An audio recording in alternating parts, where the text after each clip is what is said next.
fixemos tres asambleas. A primeira foi a das asociacións culturais e de mozos, a segunda a mesa institucional e despois unha asamblea xeral derivada un pouco das dúas primeiras. Empezamos ás 8 coa primeira, ás 8:15 e ás 8:30 rematamos coa asamblea xeral.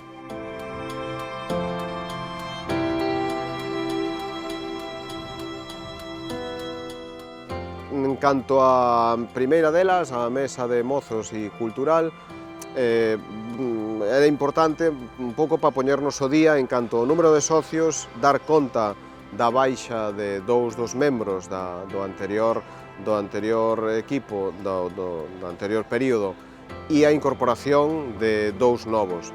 En canto á mesa cultural, incorporouse a Asociación O Batuqueiro aquí de Cambados e tamén a Arousa Moza en canto aos mozos, unha asociación de Vilagarcía. É de agradecer un pouco a implicación e tamén que este tipo de colectivos sea tamén proactivo a hora de participar na xunta directiva, posto que tamén eles, desde a súa perspectiva, desde a súa óptica, ben seguro que nos van facer aportacións moi importantes á hora de elaborar esa estrategia.